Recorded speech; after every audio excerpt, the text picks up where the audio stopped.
Chapter 20. Plum needed a night off.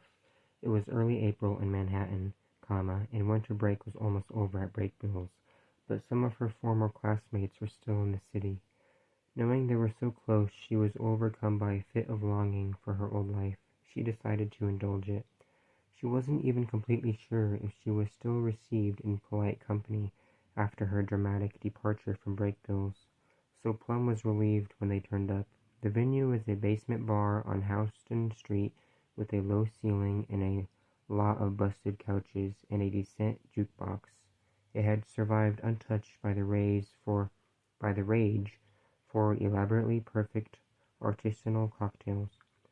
Most of the old league was there, plus a few extras, including Wharton. Their impending entry into the wider world seemed to have brought him and the Leaguers together, to the point where they were all more or less on the same side. Plum got the impression that the League had pretty much gone dormant in her absence anyway. Well, time to put aside childish things, as the verse saith.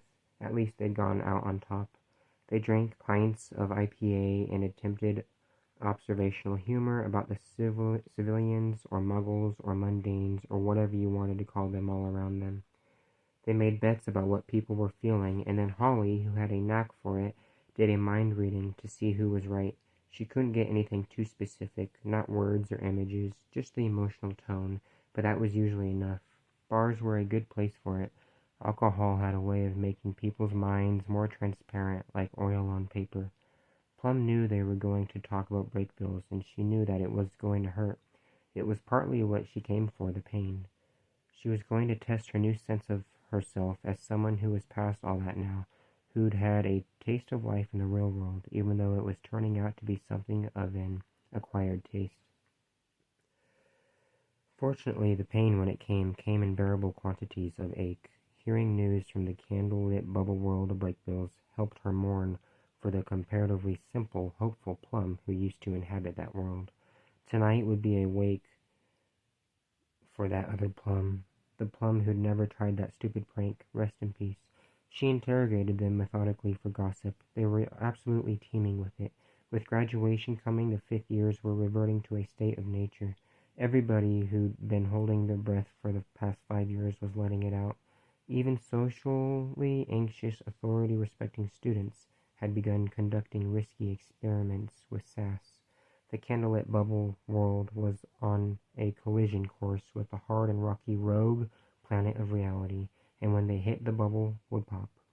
And it was all happening without Plum. She felt like she'd been born too soon, and she was a sickly, withered preemie next to a bunch of healthy peak full-term babies. Most of them already had post-graduation plans. Darcy was going to work for somebody who was working for a judge in the wizard's court. Parentheses, that word, wizard, being an anachronism that cropped up mostly in legal contexts. Close parentheses, period.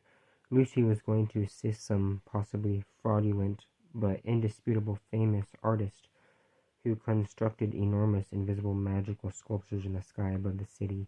Wharton would be doing environmental stuff. Holly was part of a hardcore quasi-vigilante group bent on anticipating and averting violent crime among civilians. The others were busy planning to give themselves over to pleasure, or if not pleasure, then at least sloth. Life was already sorting them into categories, whether they liked it or not. All they could do was stare at each other dumbly across the widening gaps. Plum found herself sorted into an extra ad hoc subcategory of one. Nobody felt comfortable asking her about life after her career ending, and from their point of view, essentially life-ending disaster. So she volunteered that she was currently working with ex-Professor Quentin Coldwater on an absolutely fascinating research project that the exact nature of which she couldn't reveal. Heads turned. This was gossip of the very first water. Pure pharmaceutical grade gossip. "Oh my God," Darcy said. Hand over her mouth. "Oh my God, tell me you're not sleeping with him. Lie to me if you have to. I just want to hear the words." "I'm not sleeping with him." Jesus, what an idea. Fortunately, Plum didn't have to pretend to be appalled at the idea. Quentin was like her know-it-all brother. "Who do you think I am?" "So you're just living and working with this mysterious, brooding older man 24/7? Chelsea said. I have the phrase Girl Friday in my mind for some reason, Morton said. Guys, it's not anything like that, as intimate as you're imagining. We live in the same house. I'm assisting him on a project. Because, see, any amount of intimate there would be, you know. Chelsea wrung her hands frantically. Squick. I don't know, Lucy said loyally, raising the flag for the backlash to the backlash. I mean, come on, guys. He's only, what, 40? He's 30, Plum said. Sorry, it's hard to tell with the, the hair. I just meant that we're not in Humbert territory here. Not quite. We are not in any territory at all. God, there is no territory. All right, Darcy held up her hands. We surrender for now. I just wish you'd give us a hint about what you are doing. Plum did. She had enough. Something in her wanted to rise to the challenge of defending herself and Quentin too. At some point, she couldn't have said when this had gone from Quentin's weird impulse project to something she cared about too. She wanted it to work. Look, she said, I know it sounds weird, and I have total respect for everything you guys are doing. I do, even if you're just going to get high all the time and make light shows on the ceiling. Chelsea gave the double V for victory sign. Those are your paths, and they're awesome. I'm just on a different one, and it's definitely a path, but it's different because I don't know where it's going. What Quentin is doing, look, I don't want to get into details, but it's pretty brilliant, and he's after something real. He's taking a big risk. I like that. I think one day I want to do something like that too. She finished her beer in silence. Everybody was a little embarrassed that Plum had made a speech that wasn't self-deprecating or funny. Well, so be it, she thought. So, ... Darcy broke the silence. So you want to know what we're doing? We're doing magic, and if it comes off going to be... it's going to be a fucking masterpiece. That was magic for you, right? The thing about magic, the real kind. It didn't make excuses, and it was never funny. It wasn't completely true. They hadn't done any magic yet, but they would soon. The elaborate preparations in the fourth-floor room were starting to have an effect. One morning, Plum walked in and noticed something funny about one of the windows, a little square one set in the back wall. It looked dark, like something was covering it from the outside, whereas the others were full of Manhattan sunlight.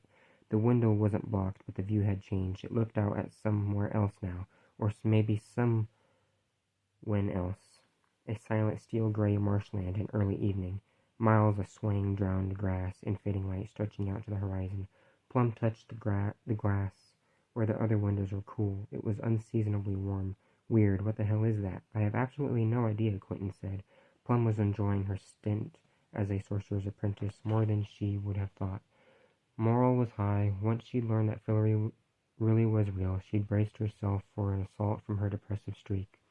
The revelation seemed like the kind of thing that would give her depression a scary power and substance, but instead she'd found the news left her unexpectedly light and free, as if maybe it wasn't her chatwiness at all, but rather the bracing against it that had caused her so much trouble over the years. They spent a long, cold day up on the house's flat. Sticky tar paper roof finishing out the magical security up there. If any passing satellite happened to snap a picture, some truly weird shit was going to turn up on Google Earth. So tell me about Alice, Plum said. She was painting seagulls, black paint on black roof. I mean, more about her. This kicked off a long pause from Quentin, and Plum wondered if she'd crossed a line. She knew the basic facts, but he hadn't been forthcoming with a lot of details, probably because he didn't want to talk about them. But Plum did. She figured since Alice almost killed her, probably, she had the right to subject Quentin to a little explanatory interrogation. He obviously hadn't given up on his whole Alice project. It was lying fallow for the moment, but Plum wasn't fooled. What do you want to know? What was she like? What kind of stuff was she into? That kind of thing. I mean, I met her ghost or Niffin or whatever, but I didn't get a good sense of her day-to-day interests. Quentin stopped working and stood up and massaged the small of his back. Alice was great. She was kind, she was funny, she was weird, she was smart. Smarter than me, and a better magician too. She did things I still don't understand. It was a sort of part of who she was, and there was a force to her, a power that I've never seen in anybody else. Were you in love with her? I mean, I know you were boyfriend-girlfriend, but... Totally, he smiled. Totally in love, but I wasn't ready for her.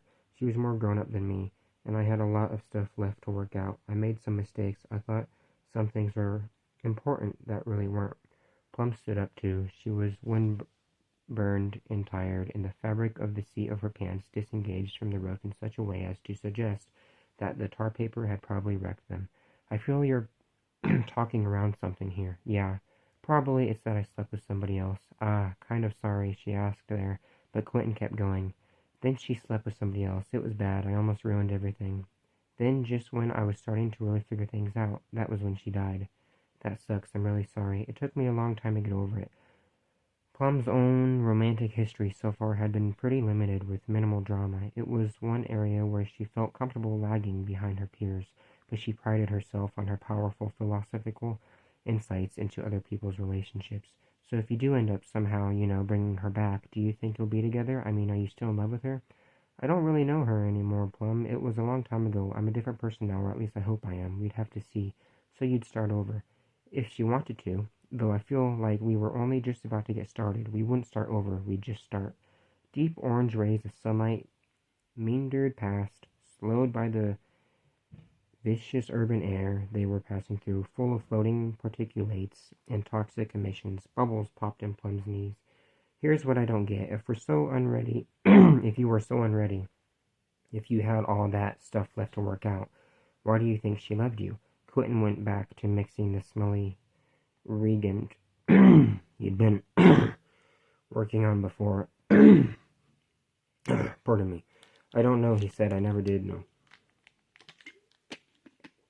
That would be a good one to figure out. Maybe before you bring her back. The next morning was the dress rehearsal. They broke the enchantment down into its component spells, running through each of them individually, then in small groups, being carefully all the while not to let them combine into anything that was actually live and volatile. In cases where the spell involved some exceptionally expensive component or it was physically dangerous, they just mimed their way through it. Though once Plum forgot and spoke something she was supposed to skip, and just like that, there was bright light and heat in the room. For an instant it was unbearable, like when there's bad feedback in an auditorium. Shit, Quentin bolted, and she heard water running in the bathroom. When he came back, his fingernails were still steaming slightly. Sorry, Plum said. I'm sorry. Don't worry about it, though you could tell he was annoyed. Start over from the beginning. It was funny about magic, how messy and imperfect it was. When people said something worked like magic, they meant that it cost nothing and did exactly what you wanted it to. But there was lots of things magic couldn't do. It couldn't raise the dead, it couldn't make you happy, it couldn't make you good looking, and even with the things it could do, it didn't always do them right, and it's always cost something. And it was inefficient. The system was never airtight. It always leaked. On the big day, they agreed they would start at noon, but like anything else involving more than one person and a lot of moving parts, band rehearsals, softball games, model rocket launches, it took about 5 times longer to get ready than they planned. They cleared away the books and stacked them tidily in the corners, and they laid out all the tools and materials on trays, neatly labeled and lined up in the order they'd been needed in. Quentin stuck a list of the spells on the wall, like the set list for a gig. There were a lot of things they had, by mutual consent, skipped in the dress rehearsal, but which it turned out were really time-consuming, like reading out the full text of one of these old cultic chants 10 times. They started in on the low-hanging fruit, making sure that conditions in the room were optimal and were going to stay that way. Constant temperature, a little extra oxygen, low light from the chandelier, no weird magical incursions. They cast spells on each other to ward off any weird charges or energies, and to speed up their reaction times just a touch. Some of this stuff you just couldn't cast right at baseline human speed. Caffeine helped with that too, so they kept plenty of that around. The air in the workroom became still and cool, and it began to smell very slightly sweet. Jasmine, she thought, though she wasn't quite sure. She couldn't remember when they'd arranged that.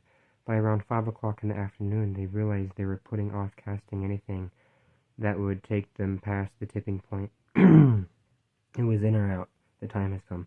Only now did Plum realize how nervous she was. I'm calling it, Quentin said. If we're doing this, let's do it. All right, go ahead and cast Clarifying Radiance. Okay, I'll start prepping the Scythian Dream. Check. Okay, go. Going. She went. Plum turned to the first set of materials on the shelf. 4 black powders in the little dishes and a silver bell. Clarifying Radiance. Meanwhile, Quentin said a word of power, and the light in the room became a shade of more sepia, like the sunlight moments before a thunderstorm. Everything began to sound echoey, as if they were in a much larger room. Just like that, they crushed the Rubicon. The train left the station. From that point on, it was controlled chaos, something they worked together.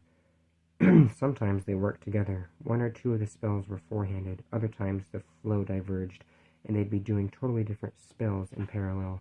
stealing glances at the other one's work to make sure they finished up at the same time. They were a steady flow of crosstalk. Slow it down, finish in 3, 2. Look out, the streams are forking, they're forking.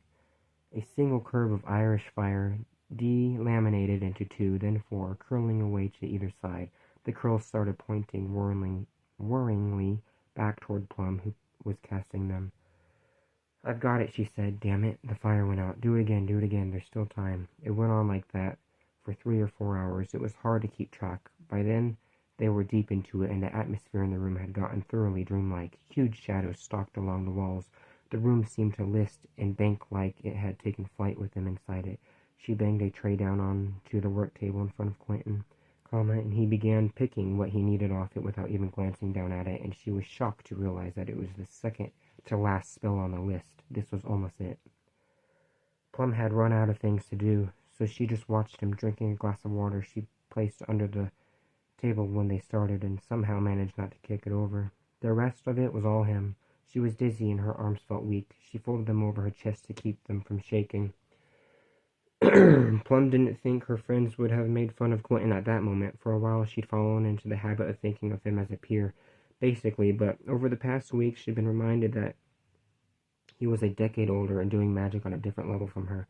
Right now he looked like a young Prospero in his prime. He'd taken off his jacket and rolled up his sleeves of his white dress shirt, which was writhing with sweat.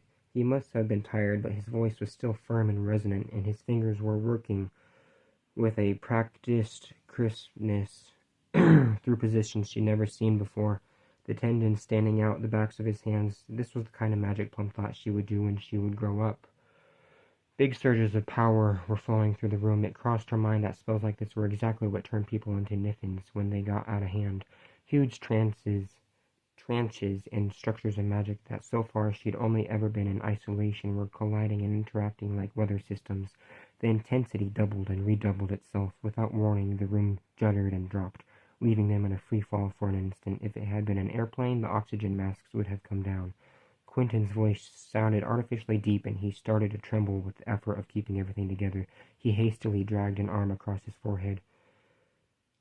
Staff, he said. Staff! The second time he barked it loudly, and Plum snapped awake and turned and grabbed the blackwood staff from where it stood, leaned up in one corner. He was hitting the panic button. Quentin grabbed the staff from her quickly, blindly, and as soon as it was in his hands, it began jerking and vibrating like it was attached to a line with an enormous fish on the other end, or a giant kite caught in a high wind. She moved to help him, but he shook his head.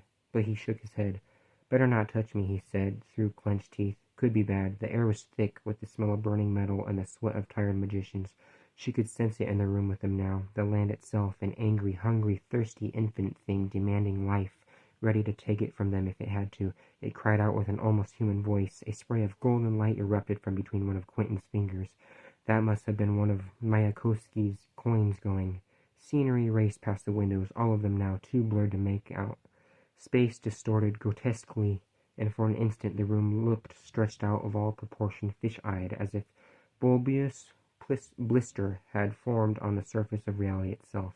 Plum was scared of what would happen if it burst. Quentin shouted in pain or triumph or despair. Plum couldn't tell which. Nothing. He spun the staff and banged the silver-shod end against the floor with a sound like a gunshot. She felt the shock through the soles of her feet. The wires in the ceiling and walls went red-hot, and the letters on the floor burned white like magnesium. Then they faded again, and bit by bit it all stopped. The floor stabilized. The air was still again. A couple of candles hadn't blown out, and their flames wobbled and then straightened up. Quentin collapsed forward onto the table. The room was silent, except for a faint, high, silvery tone, though it could have been her ears ringing. The world outside the window had become lower Manhattan again, and even that odd little window in the corner. Quentin raised his head and straightened up. He peered around up at the ceiling into the dark corners of the room, curiously. He looked over at Plum. She pointed behind him. A red door had appeared in the wall. It was painted wood, banded with black iron that had been worked into elaborate curves and fairy spirals. Quentin dropped the staff, and it clattered to the floor.